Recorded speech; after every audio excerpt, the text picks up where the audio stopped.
بسم الله الرحمن الرحيم. باب الصبر عند الصدمة الأولى. وقال عمر: نعم الإدلال ونعم الخلافة الذين إذا أصابتهم مصيبة قالوا إنا لله وإنا إليه راجعون أولئك عليهم سلام من ربهم ورحمة وأولئك هم المهتدون.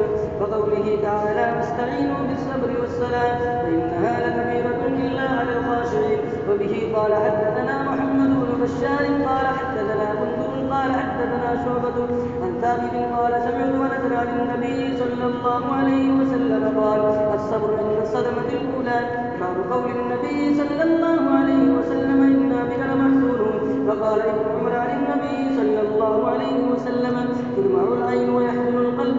وبه قال حدثنا الحسن بن عبد العزيز قال حدثنا يحيى بن عسان قال حدثنا قريش وابن حيان عن ثابت عن انس بن مالك قال: دخلنا مع رسول الله صلى الله عليه وسلم على ابي سيف القين وكان ذكرا لابراهيم فاخذ رسول الله صلى الله عليه وسلم ابراهيم فقبله وشمه ثم دخلنا عليه بعد ذلك وابراهيم يجود بنفسه فجعلت عينا رسول الله صلى الله عليه وسلم تذرفان فقال له عبد الرحمن بن عوف: وانت يا رسول الله؟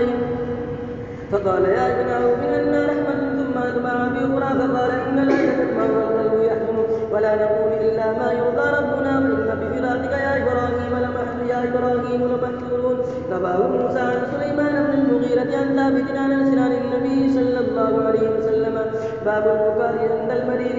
وبه قال حدثنا إسماعيل عن ابن وهب قال: أخبرني عمرو عن سعيد بن الحارث الأنصاري عن عبد الله بن عمر قال: اشتكى سعد بن عبادة شكوى له فأتاه النبي صلى الله عليه وسلم يعود مع عبد الرحمن بن عوف وسعيد بن أبي وقاص وعبد الله بن مسعود. فلما دخل عليه ووجده في غاشية أهله فقال: قد قضي. فقال: ألا يا رسول الله؟ فبكى النبي صلى الله عليه وسلم.